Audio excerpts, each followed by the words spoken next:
Welcome to the DSQ podcast with Blake Lawson and Dakota Reynolds. All right. Well, this podcast is a little bit like 15 seconds late, so we will be getting a 10,000 euro fine from the FIA apparently. That's a couple of nice steak dinners there. Yes. Canada. Oh, Canada. Not our home or native land, but I wish. yeah. Well, maybe not after this weekend. Yeah. An eventful one. As we start off, it's kind of like, I don't know. There's a lot today. There's a lot to take in off of this one. Yep. Pre-race, post-race, pre-weekend, post-weekend. Yeah. Literally stuff that's happening like 10 minutes before we're trying to respond to this. So, my first note is, and just to address it now, new regulations kind of got mostly released, but still... New regs. I think we're going to not talk... This is just for Canada. We won't talk about regulations yet. That'll probably be its own episode. Probably so. And we might wait till the next iteration, because I know everybody's already kind of like, well, what about this and this? And there's still a lot of unanswered questions, I think. Yeah. So, at the very least, I'm pretty sure they're like end of this month is when they're expecting them done by. Yeah. So we may not have them until summer break. Yep. Or just content, I guess, for the break. So Woo! Content. Content! Speaking of content, so this is one thing I meant. I guess I'm starting this because it was kind of like, I don't know if it happened last week and I just didn't notice, or it happened in Miami and I didn't notice. So, you know, the intro. Dun, dun, Yep. Yeah. They have photoshopped, video edited, Premiere Pro'd, After Effects, whatever. The HP logos onto Carlos's race suit. I would assume they would have done I almost said Charles too, but his is only like a headshot. There's no actual like full like zoom out. I was like, really? I don't know if I've ever seen that, and it seems very weird. It does feel a little weird and off, but you gotta do what you gotta do for that sponsorship money. I guess 3D printers and such or whatever. All right, that was just a weird thing I noticed. I want to get it, and it kind of didn't fit into like a chronological order. Because again, I don't know if this was the first week it happened, or if it would happen last week, or obviously Miami was the first week. So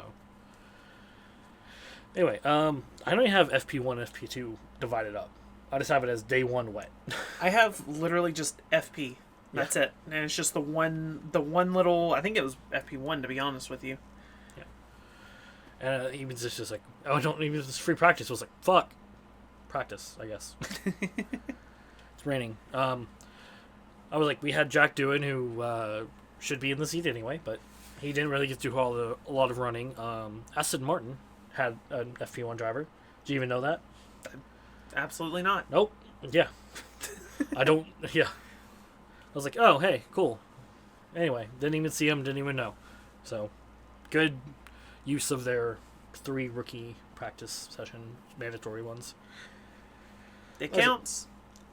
Yeah, I mean, first day it was wet. It was more wet. It was hailing. It was hailing. In June, the madness. Literally us opening the door to hail. Yeah. Literally every last 2 months, every other day. Yeah.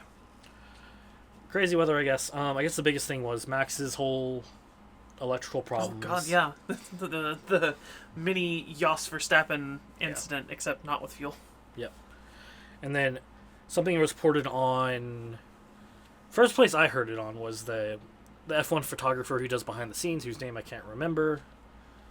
Whatever that dude's name is. Is it Medland? Something like that. That sounds right. If so, it'd be Chris Medland.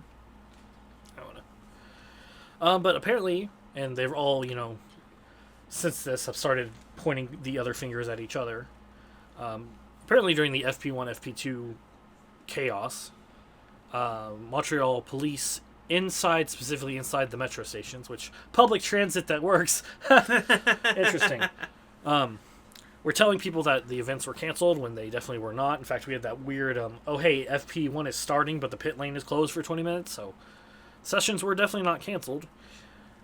Police now blaming, oh, Metro told us that. Oh, the organizers told us that. So that'll be a fun one. Sounds a lot like the Vegas thing from last year. Yeah. So I would expect lawsuits on that, and rightfully so, because if I paid for the ticket and I was told it was canceled and it was not canceled, I would be very pissed off, as they would say in Montreal. Yeah, well, I mean, those fans got their extra track time that they wanted later on, but Yeah. that's Speaking the of story the for later. organizers. But that was it. So let's just skip day one. It was wet. Whatever. Joe had FP3. an oopsie. Is that FP1 or is that FP3? It was. It was a both? It was both. I'm sorry, Joe. That is It kind was of funny. indeed both. Yeah. So yeah, let's talk about the second one. Well, because my FP note though is Joe again. Of course, Joe different no. corner was at least right by the pit lane entry, so able to get the car off real fast. Probably about 10-minute, which when you have basically no running in the first day, was actually pretty impactful. And of course, they sent the bright green tractor to get the bright green car off. So, which one's the stake? It was the one that actually ran, was not the stake. The stake one was not working, because that makes more sense. And I think the other thing was, I think some good foreshadowing for the weekend. Lewis was doing good in FP. He was absolutely killing it in the free practice. I'm so glad. I can't wait for it to translate further on into qualifying in the race. Hey, let's talk about qualifying. Let's talk Unless about there's qualifying. anything- I don't know if did you do parts or anything this week? Well, there wasn't really a whole lot of updates anyways. I was like, Alpine, McLaren, and Ferrari literally brought nothing. Like, absolutely zero. There were a couple of brake cooling updates, including Red Bull, which we know Red Bull had brake issues in the past. Yeah, no. Gearbox stuff, Lewis and Ocon both replaced their whole gearbox assembly, like the whole damn thing. And then power unit stuff, all of the Red Bull powertrain, which is Max, Checo, Danny, and Yuki, Alpine, Lewis, and Alex, all took a new ICE, turbocharger, MGUH, MGUK, and exhaust system.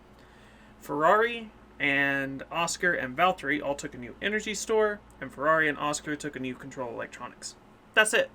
Not a whole lot going on. Yeah, there's a whole bunch of cars listed, but it's all replacement parts that they're allotted to, so not a whole lot of upgrades. Yeah, but I think the only thing of note, which points to, I think Lewis's run was the new full width top wing bit on the front wing for Mercedes that they were kind of swapping in between with rain and no rain, dry and wet running. But yeah, seems to have worked out. Well, we'll see. Actually, no. I will say it did work out. We'll get to that, though. Back to quali. Q1. I'm just going to read off the list I have because I think that we put this up specifically for our drivers. Yuki P2, Alex P4, and Logan P5. Woo, baby! That's what we've been waiting for. And Checo out. R.I.P. Checo. After signing an extension for 2 years, which has now been rumored to be a 1+1, probably with a replacement clause in there. So hey, who knows? Your prediction might come true later this year if he keeps performing how he is now. So definitely a mixed up qualifying one. Biggest shock I think was Checo. Everybody was giving a lot of shit to Checo overall the weekend, but for that qualifying, he did not make it, but he didn't fuck it up. Like, it wasn't a mistake. It was just not a good run. It wasn't as bad. I think everybody's just being too shitty about it. Plus, it's Canada. Canada's a hard track.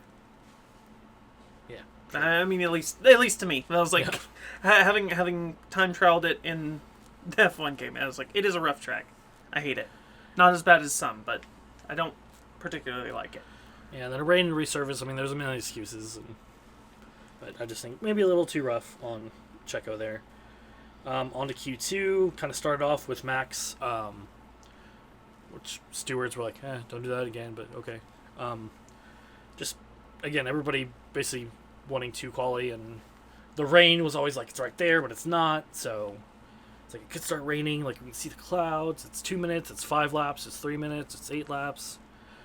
It's whenever Martin Brundle runs around the track twice is when the rain starts. So everybody was itching to get out, so Max was basically touching Lando's rear right. Or rear left, excuse me. But not a big deal. No one hit. I think he actually snuck in behind, either in front of Danny Rick. So yeah, didn't get to go in the spot he kind of had because he wasn't fully in the fast lane yet. Q2, great if you are not a Ferrari fan. Mamma mia. Yeah, both Ferraris out. Carlos' best time. P11 didn't even kind of have a chance on that one, and then we just watched Charles tumble down the order. And out. Hey, Logan, though. Logan almost... What could have been? Logan was close. I mean, this is his first Q2. Woo. Mm-hmm. Hell yeah. America. What the fuck is a kilometer? But it would have been even more glorious that and there's some talking about the direction there. It was like, oh, he was still on a lap and came into the pits, and we never saw a timing box because we're all focused on watching. I mean, the camera was on Ferrari, and You got it. You can talk. the camera was on Ferrari, and Charles getting out of the car and being all rightfully depressed after that, because that really did suck for him and all Ferrari people involved. Oh, don't worry, it gets worse. But he was on a Ferrari race story right there. He was on a lap, and he could have, in theory, not only made Q3 but knocked out Lance Stroll on his home GP for Q3. That would have been amazing, but either was it pushing, or again, we didn't really see the timing, so we don't know if it was a good enough lap to do anything in the pits. Whatever, he's out Q2. Q3. Excitement. Somebody thought it couldn't get more fun. George Russell, 112 even. Glorious. Lewis, all that stuff he had happening in practice. P8, I think. P7. P7. And then Max. Just put on his headphones. Got that go in and did the exact same time as George Russell at 112 even. What is it, 1997? Yeah. It's like, we had a nickel. Be 3 nickels. Which isn't a lot, but what? 3 decimal places on timing, and we have had 3 instances where in 3 decimal places we have had identical times. Twice for pole. I think one was just a time in general. I think it may have been that. And specifically the one that I mentioned earlier is just because 2 of them, like, it's 3 drivers, so it's 2 instances of it happening, and then this one where it was the same, like, just one. So. But yeah, 1:12.0, and I think the most we have ever looked into the telemetry of a lap. And it's really, if George just took a little less curb and little onto the Wall of Champions, he would have had it. Yeah. I was like, it wasn't on Max, it was on George. I was like, he had it by a good probably 10th, and then took a little too much curb out of turn 14. Think about that track map, right? A little too much curb out of turn 14, and yep, just slowed it down just enough to match it perfectly. And then Lando just 12 thousandths off that. 12 thousandths. I was like, it's definitely, this was, as McLaren may only be P2 and wherever Oscar finished. And we're definitely, obviously, the storyline is way in Mercedes right now. But, yeah, McLaren was absolutely, McLaren's dominance is very boring right now. And then one thing they used during Q2, Q3, and then during the race, more programming note, is the dynamic picture-in-picture. Oh, so instead of doing it inside of this is what I'm calling a dynamic picture-in-picture. Instead of doing it inside the classification window, or scoreboard, or however you want to call that, it was a secondary pop-up to the far left. Wasn't really intrusive. Like at one point they were showing a pit stop. They were showing Oscar's Q1 versus Q2 or Q2 versus Q3 lap, like where he lost it on 7 or 8 or wherever that secondary quick switchback chicane is. They were showing the pit wall. It was awesome. Use it more. It was beautiful. That is the best thing that I've ever seen come out of F1 TV direction. Please keep that. Please show it next week. Please show it the week after. Please use it until the end of time. Use it too much. It'll make us sick of how much you use it. Yes. Just have it constantly. Just have Max's picture-in-picture up there in the top right, because we know nothing exciting is going to happen. Yeah. And then if you need to swap it to something else, swap it to something else. Yeah. So that was good. And that was the thing, I guess. Well, before we get... Anything else before we get into race time? Nope. Because I think this is definitely going to take a lot of time. Because there's quite a bit. Because the rains came down, they have returned. Water from the heavens. The entire track lined up, everybody with their little tents. Taking a look at the tires. Blankets. Except for 2. Except for 2. Which was a rule that I actually was researching or looking up something earlier. Oh no, I even did this earlier. Looking at the Pirelli the tire preview for the weekend on Thursday, which you guys don't follow FI Doc Spot on X or Twitter or whatever. Absolutely should. It's the best one of them all. The wet tires are not allowed to be in blankets. So that was a quick way to tell, is like everybody had blankets on except the Haas boys. It's a big gamble. Yep. A very big gamble. And man, are they decent at math on this one. That gamble paid off. Buffalo! Shout out to Nancy. Anybody got that reference? Hell yeah. So the wet tire gamble works. It was definitely a very wet track. Did still do the standing start. No safety car. Did the formation. Everybody besides one did pretty good on their start. I guess we can talk about that. It's in chronological order. One of the penalties, which he served on a 5-second pit stop. Which you're curious about the 5 seconds. Did you read the decision on why it was 5 seconds? It was the least that they could give on it. Yeah. It was minimal, and I did go back and watch it, and to be fair, it is like literally the slowest rolling thing. Which, to be fair, I feel like during the rain, that could be highly advantageous. Yeah. But Daniel Ricciardo getting a false start, again, but a 5 second, basically the least they could give him. Just a slightly little roll between 4 and 5. And then lights out. So just that a makes me regret one of my choices later. Tiny little roll. Race starts again. Both Nico and Kevin were up 10 places by lap 4. Yeah, K-Mag eventually made it up to P4. Yeah. Incredible. I hope they can keep that up. Oh, look, it's lap 7. Oh, hey, let's get some inters. Oh, well, you don't have the tires ready. To be fair, I think it's his fault. Because I think they told him to come in the next lap. And he came in that lap. Yeah. Because I think I saw in the little AI radio transcripts going by that he mentioned, it was like, yeah, I came in this lap. Sorry. And it was like, oh, okay. See, I read that too, and I thought it was like, I thought it was the engineer apologizing. But not a clue. Whatever. So Charles, that's what sucks. Takes them all the way down to 4. 14, excuse me. Also, Charles's engine. Oh my God! Please don't die. Yeah, basically from the start, Charles' engine was just like, I don't feel like it today. He's going back and forth with his engineer. It's like, engineer's like, well, it's like just we try, got problems. Bud. Just keep driving. It's like, just try, man. I don't know what to tell you. How much is this going to hurt me? Considerably. Like, I don't like that answer. Tell me what you mean. Like half a second. Yeah. So then, as it starts to clear up, inters go. We kind of reach this cool strategy thing of like, okay, we're gonna get rain in about 5-10 laps. These inters are definitely we're definitely past intermediate. Yeah, we're levels getting into here. the crossover into slicks. Do we risk it? Like, do we go on some? Do we do a 3-lap stint on some slicks? Then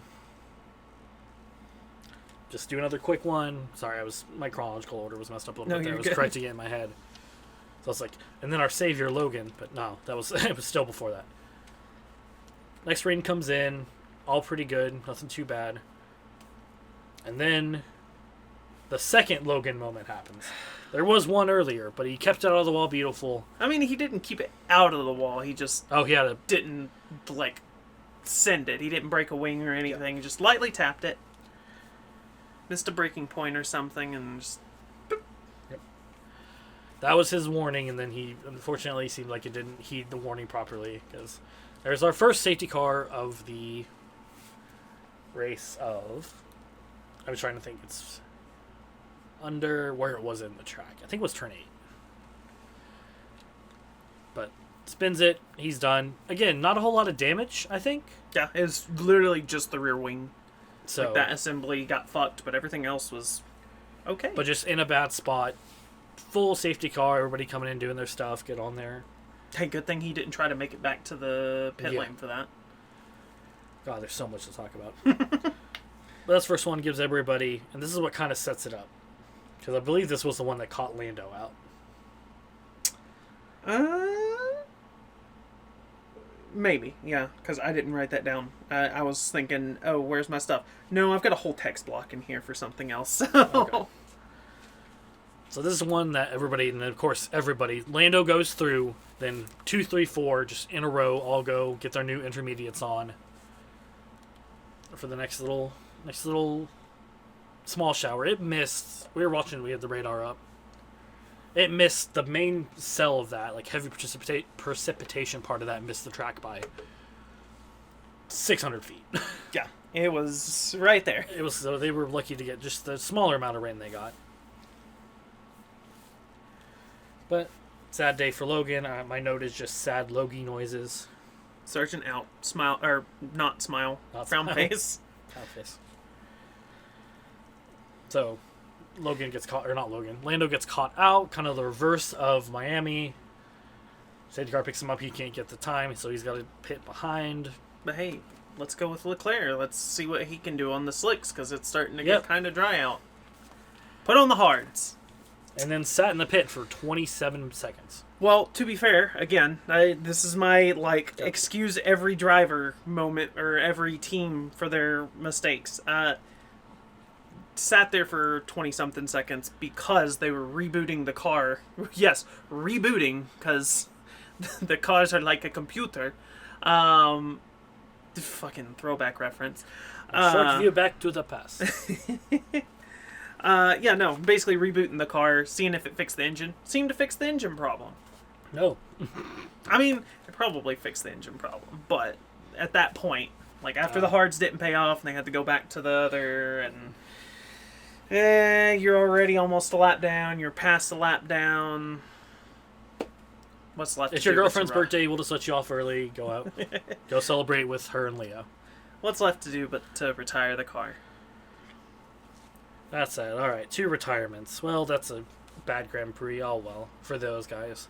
I'm sure nothing else bad happens, and Checo is spun out in turn 8 as well. Yep, rip that wing. Rip that wing.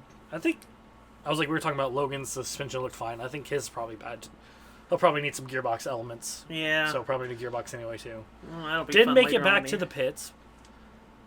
That's great. That's wonderful. That's what you should do. We don't have to have a full-on safety car for this. And by that I mean, hey, what the fuck are you doing? Pay me 25,000 euros and take 3 places for Barcelona. Not Barcelona. Barcelona. Yeah, Catalonia? Catalonia. Is it Barcelona? And I'm thinking wrong that the next one's Catalonia? It's the Spanish Grand Prix. Yeah. Spain. Without the... Anyways, for unsafe. Now, I could get the argument because there was elements hanging off. It could have dropped debris.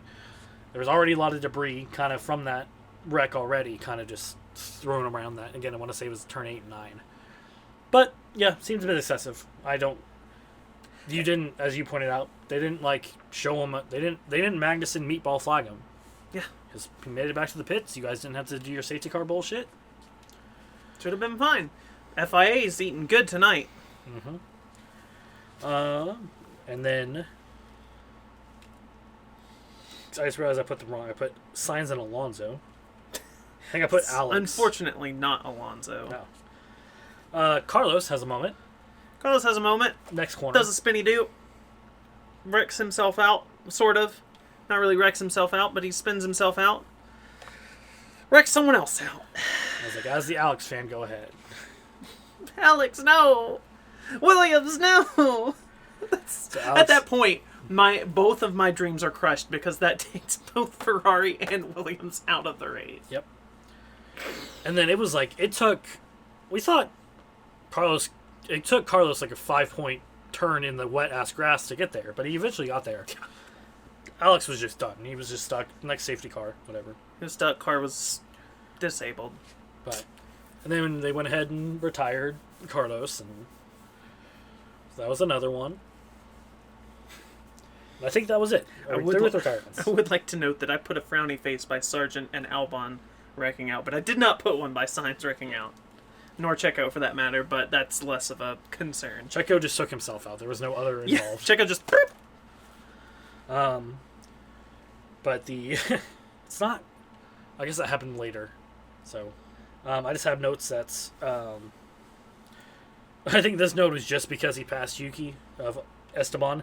Not talking about the whole thing, which we can get into now, because it's probably be around this before this happens. You talking about the radio messages? That's like three or so yeah. laps before the end. Well, I think that's about where we're at chronologically. Unless you have anything I'm skipping over. I mean, because my next thing is Yuki. So George is racing and then Yuki. So, I mean, George just had some absolutely over-aggressive racing to Piastri, which I mean, if gap car, but you got to realize what Canada is, especially turns 13 to 14 at the very end. We were thinking he was going to get a penalty there. Yep. Like it was very definitely like, hey, causing a collision. Yeah, so the only reason we kind of waited this long to record, even though with the North American races we usually wait a little bit later because we do like to, in case there is any DSQ, fuel sample, skid block, penalties that are, summons, delayed. We thought this one did go long because of the rain and almost right against that 2-hour mark. But yeah, no further action there. But Checo, how dare you? And then so I do have a thing that's race director. What the fuck? So the newly non-gravel now grass patch, which I can't remember what turn it is. Turn 6, turn 8, one of the two. One of those two, yeah. It is the whole thing, especially in the practices of the race director's instruction is you must rejoin. That's the text block. Wow, go for it then.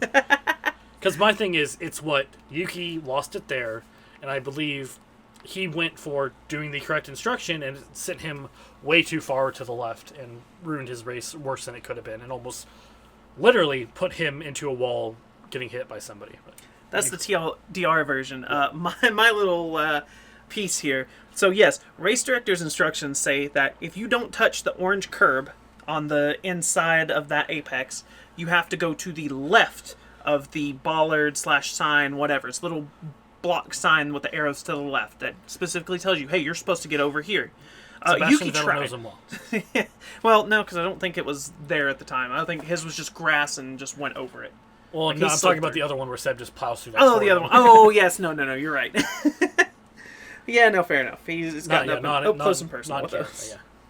Yeah. Anyways, Yuki tried to do that. He tried to go to the left of it, which caused the whole incident because the grass was wet and slick. There's been plenty of wet running this weekend. Like, there's been a lot of wet running because it's rainy season in Canada.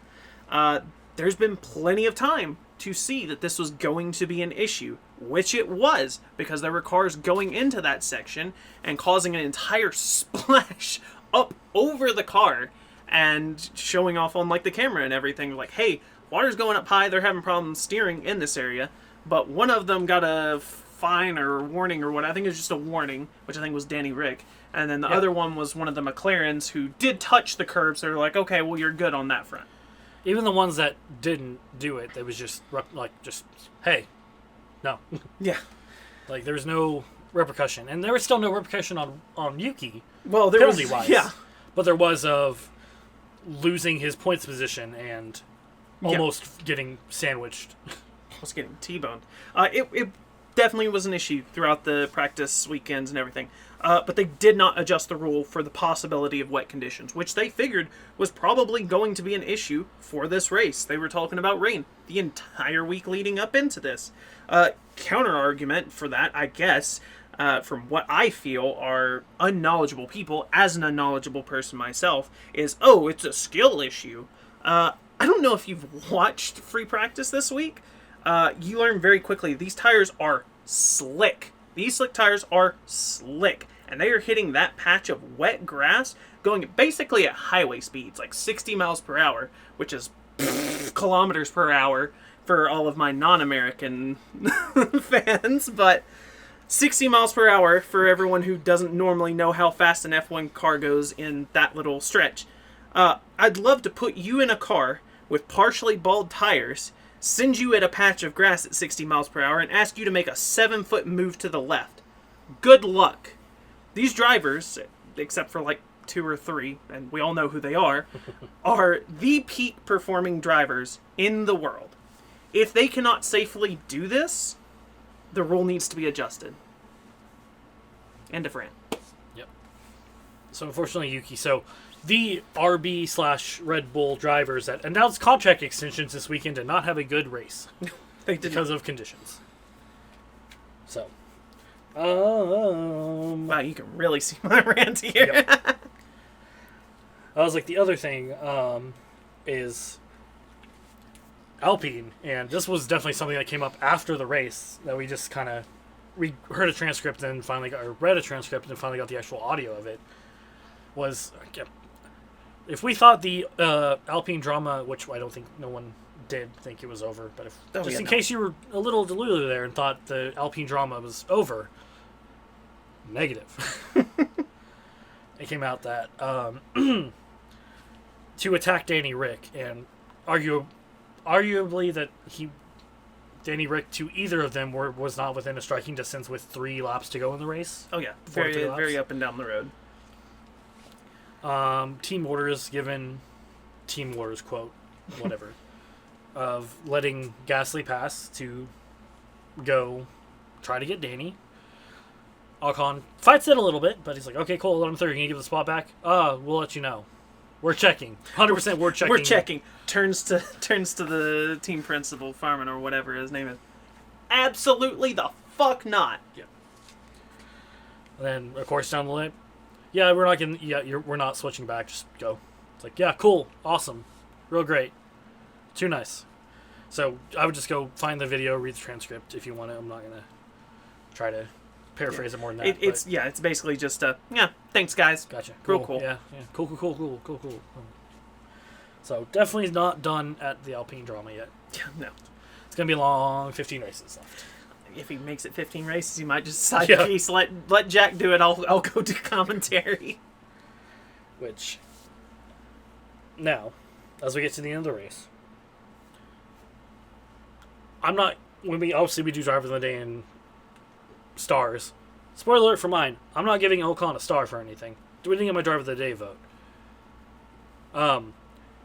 He ended up in a points position from starting literally at the back. Yeah. Was it his own fault for starting at the back? Yes. Sure. Did 5 cars DNF? Sure. Yes. But that's a lot of places that he made up. So he's getting an honorable mention for that, and that's all I will give him. Completely fair. I will second that honorary mention. Yep. Other than that, I mean, there's some stuff. A lot of course, Team LH is very mad, as always, with George. Me and Team LH don't see eye to eye 95% of the time. I think there's a little bit of things here. I was like, Lewis definitely did have a good practice, not as good of a quali. Had a good race, got his spots back. Weekend. Yeah. But, yeah, I don't... If he was faster, it's that F2 radio call. If you're faster, you would have passed him, mate. If Alex fucks up and it screws up, a different driver, Logan, whoever, I'll own up to it. The whole ordeal with him sliding out and having to have Logan give him his car. It's entirely Alvin's fault, but he shouldn't have had to give up his car for that. Team LH, I swear, you mentioned the first, just ever so slightly critical thing of Lewis Hamilton, and you have just a pool of toxicity in your comments. And I did want to address it because we just saw, this was kind of a fresh one. We saw, of course, Mercedes-AMG F1 team putting out their, hey, first podium of the season, woo, P3. I mean, for George, obviously. Yeah. Lewis has a podium this year, right? I think so. No? Okay. Oh, no, he hasn't finished in top 5. Jeez. Yeah, they were there were some bringing better that up spots during this the year. race. They were like, yeah, this would be his first podium if he got up there for this entire year. But, and then there's just so much hate comments for George on that. Yeah, George does not deserve it. There's a lot of hate for Checo, a lot of hate for Danny Rick. Danny Rick, I think that was a whole storyline I think we didn't mention yet of the whole little Jacques Villeneuve being all... Yeah. He just... Which, I mean, he kind of a little bit of a point, I'll be honest. I was like, we're celebrating Danny Rick's 10 years since his first win. It's like, Danny Rick's been in the sport a while. But, basically telling Jacques to shut up. I did the little French hand thing you can't see on the audio podcast. So there's a lot of the French hand thing. You can see he flipped him off. I flipped everybody off while having a baguette and a cigarette in my hand. Woo! But, yeah, there's just, I feel like it was a very toxic weekend for F1, unfortunately. Yeah. A lot of hate for Checo, a lot of hate for Danny Rick, a lot of hate, even still at Lewis, definitely from Team LH as well, and I'm obviously not from Lewis. A lot of hate from Charles to Ferrari. Yeah, I mean, we didn't mention Q2, but yeah, fucking used tires on a we won't talk. It's too much stuff. Clowns. Again, there's a reason why the Italian national anthem blends so easily into the March of the Gladiators. It's the little circus theme thing. I was shocked by the name too. Anyways, so just a lot of negativity. Hopefully we race as one, guys. Even though we race as money, we can be nice. Even though I sit here shit talking Alcon. And my whole 10-minute rant of being the villain for Charles now. Which, it worked. But that was it. Max wins. Lando second. George third. Just the boys. Just the old karting boys. We got another Max meme face. Yep, another Max meme face. When he looks at George and Oscar, he's like, "What did you do?" George gives a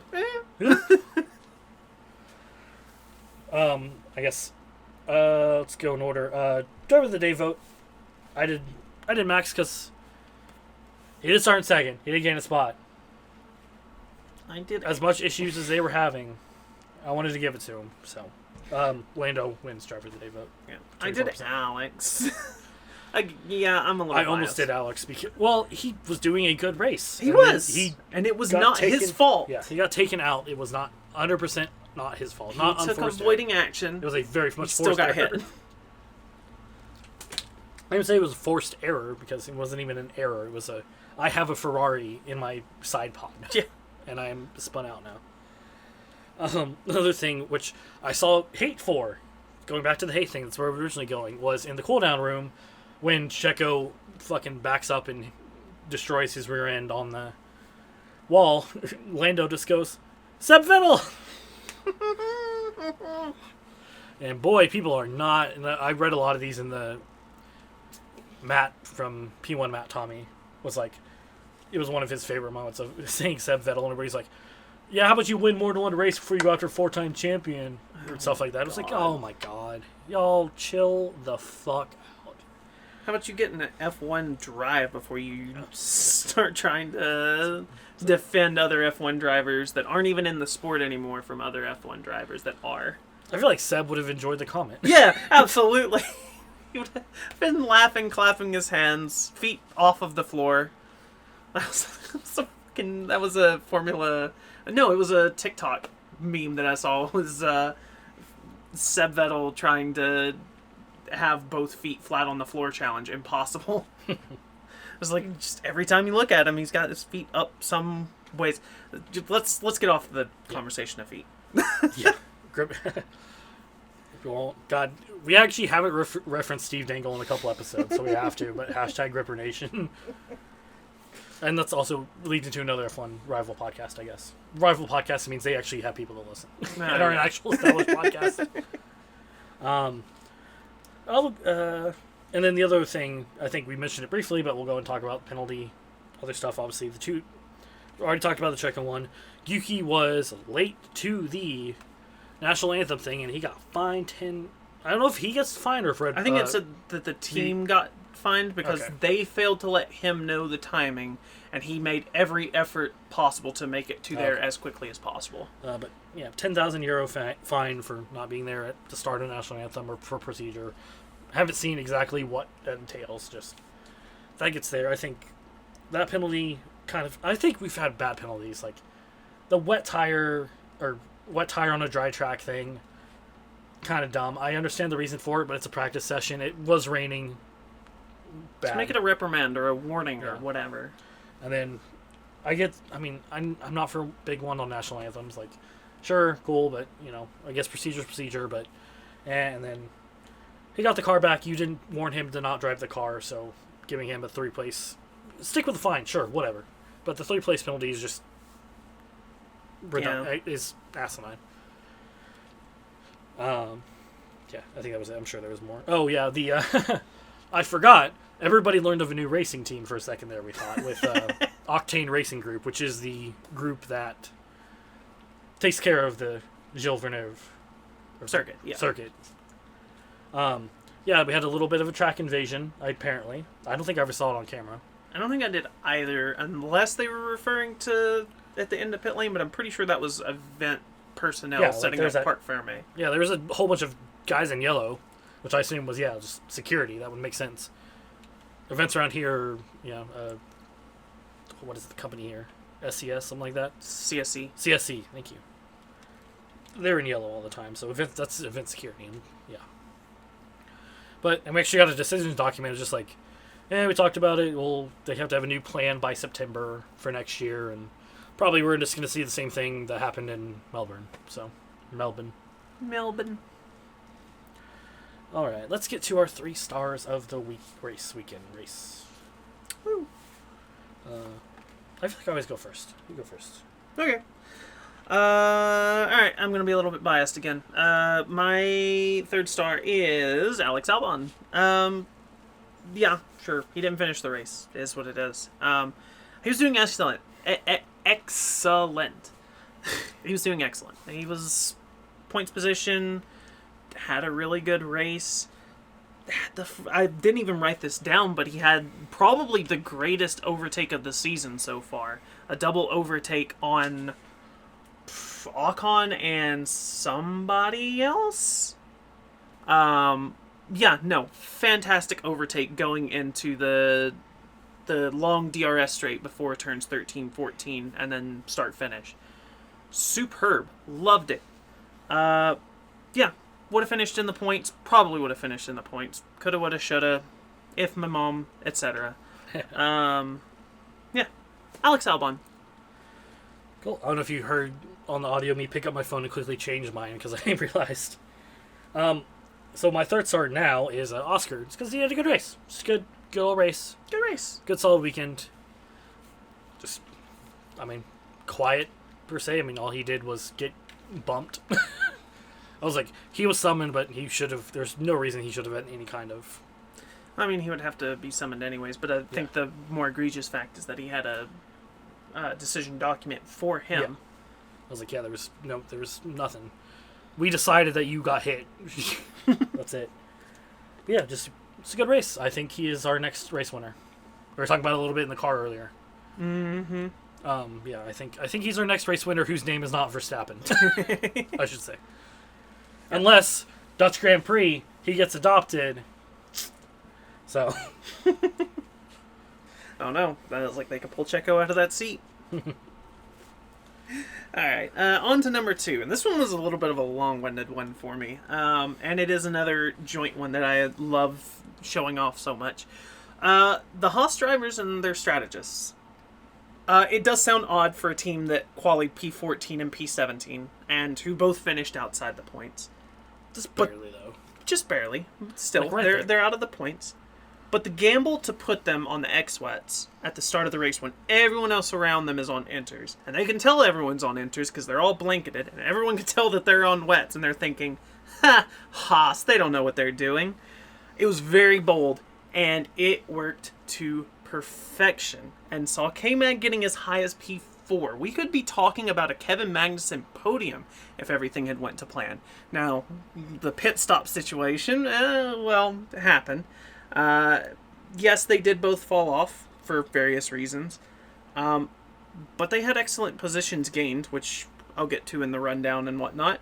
And there was also some superb evasive maneuvering from Nico Hulkenberg to avoid hitting Yuki, like just full-on T-boning him whenever he spun out. That was fantastic driving, honestly. And I was like, I'm excited to see him in not a Haas next year. I kind of want to see what he can do. However, I don't know how... State can get it together. Yeah, I don't know how that car is going to go right now. Yeah. Taking a book from you last 2 weeks ago, last race weekend, I'm also doing a combo. I'm also doing the same combo of Hulkenberg, K-Mag, and Haas as the whole team. Because it was just, it was a strategy. And I guess you could say it was a gamble, but they have a lot of data. They had a lot of wet running data. They'd be like, okay, we know that this, and obviously there's, we know the tire shape, we know the contact patches, not we, but overall, like it's no knowledge, like it's not, oh, we don't know how this tire is going to work. Like we know how the grip works and the mechanics of the tire and the shape and all that works. So it was a gamble, but a well-educated gamble that, 10 places. 10 places. Without any retirements. No one retired at that point yet. That was just pure skill. I guess we'd have a little bit of contact between Checo earlier. Checo and whoever. But no one retired. No one retired. So, and again, I think that was the biggest what if of the weekend will be if that pit stop didn't get mangled no matter on whose ever side it was that messed it up. I think that was the biggest, man, that could have been the way difference. All right. Getting a K-Mag podium before Nico Hulkenberg would be insane. God. All right, and my number 1 star this week, which another kind of odd one, Danny Rick. Yes, he did lose places from his quali position, but he still qualied top 10 and still finished in the points, which hopefully is showing us a return to form for the Honey Badger that we've honestly missed for quite some time. I don't know if it was just an extra, hey, Jacques Villeneuve really pissed me off this week, or if this is hey, this is actually what I'm capable of, and this is what the car's now capable of, and hey, my co-driver just got a contract extension, and I haven't yet, so I need to prove that I deserve to be in this seat. Because Liam's at every race, just sitting there waiting. Just sitting. Danny Rick, very impressed this week. I went with my driver of the day vote, Max, because I think Max is proving this year that it is more than just the RB car. I think today was one of those examples that Max is a really good driver, guys. Shocking. But surprising that the person who is abused to be a good driver is a good driver. I was like, you're referencing the animation we got sent earlier this week. Oh, man. But yeah, no, I do agree. Don't get me wrong. I do agree with Max being a solid star choice. I was like, even beyond just the regular, hey, Max drives well. I was like, he actively complained about not being able to hit the curbs, which has been a common thing for the Red Bull car this year. But especially so during this race. It's just I absolutely cannot touch a curb where it just starts to go. So he had to make his own effective line. And it worked. Got him into P1. And yeah, you can talk about safety car, but the same way that you can talk with safety car was the only reason Lando got it, same reason only Lando didn't get it this time. racing is racing. All the variables are there. Like, everyone has availability to the same things, it's just how you use your resources and the experience that you have.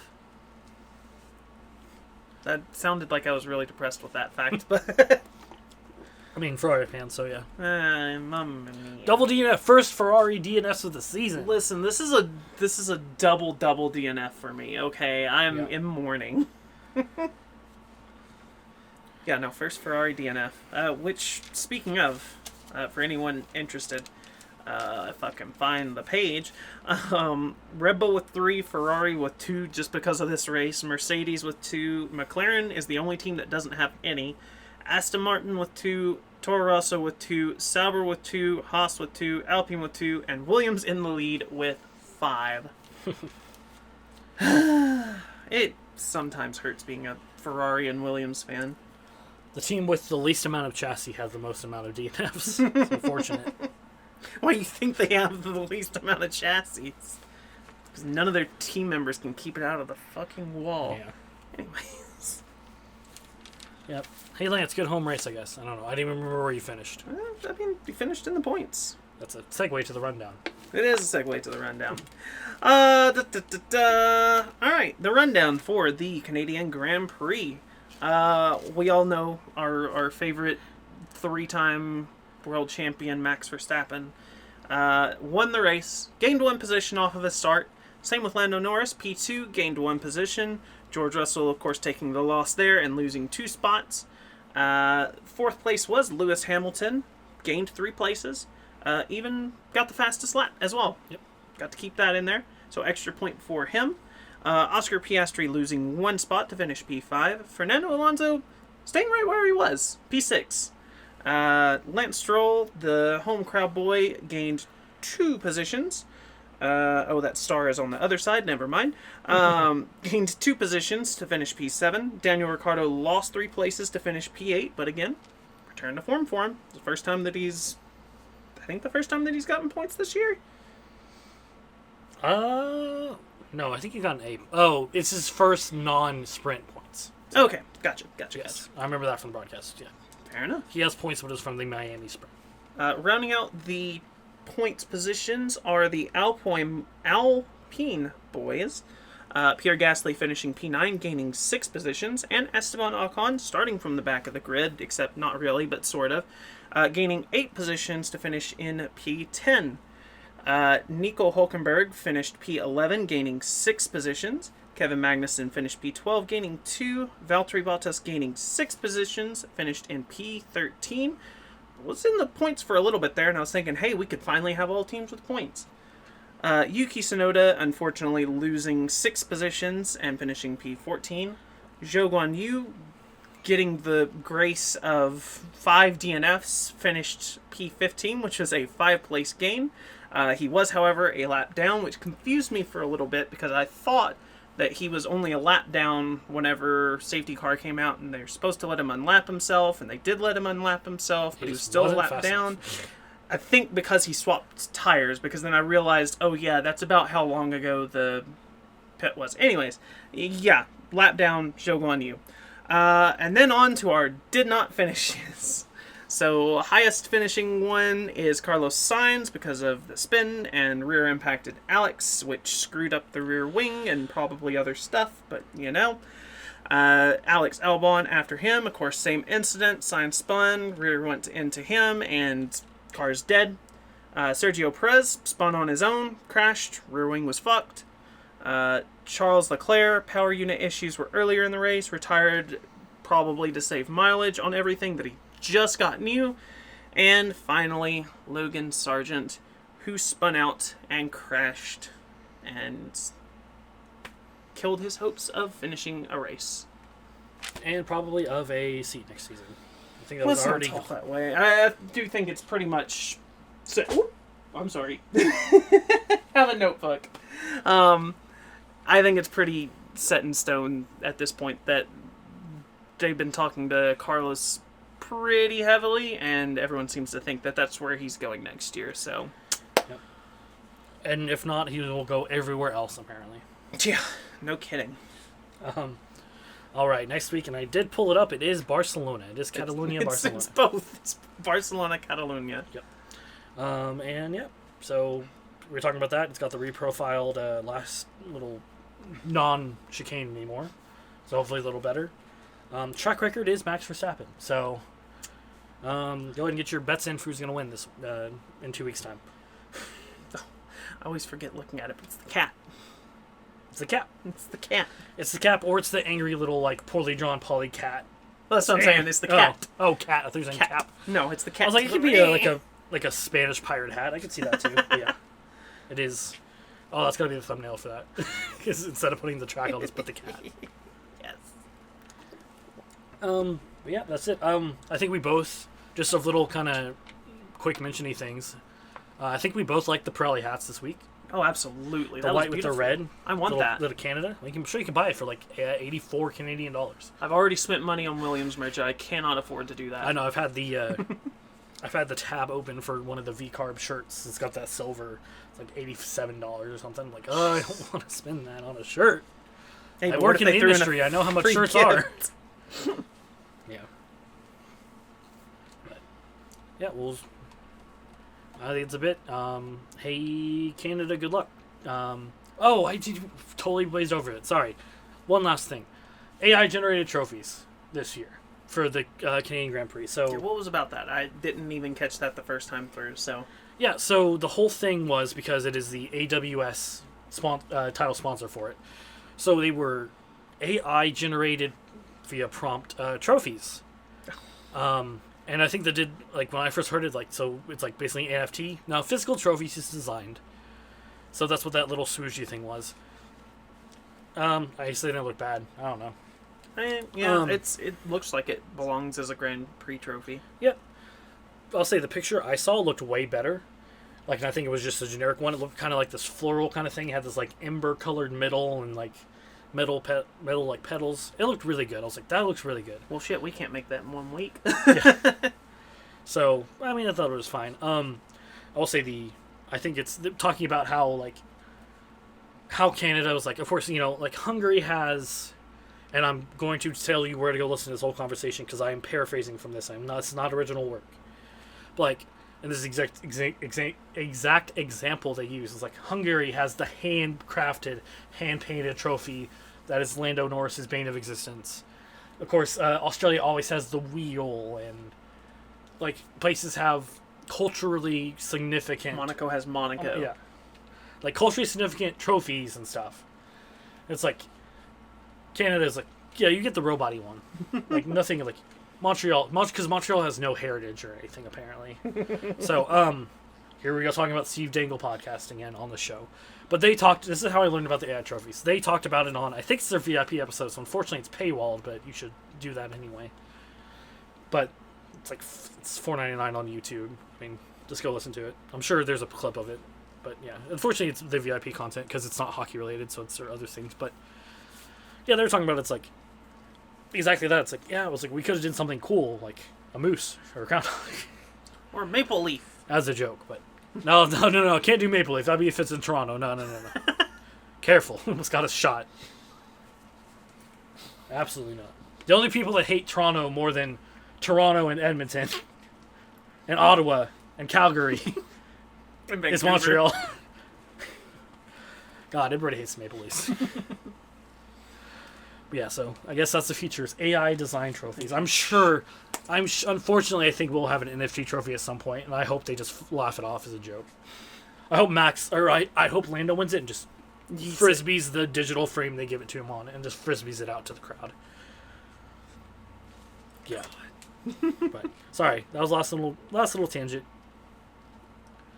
That is everything. We're at an hour. We knew it's a long race, long weekend. Luckily, we get a week off. I think a week off next week's good, and then it's a triple header after that. Triple header, okay. It's what? Spain? Spain? Pull it up.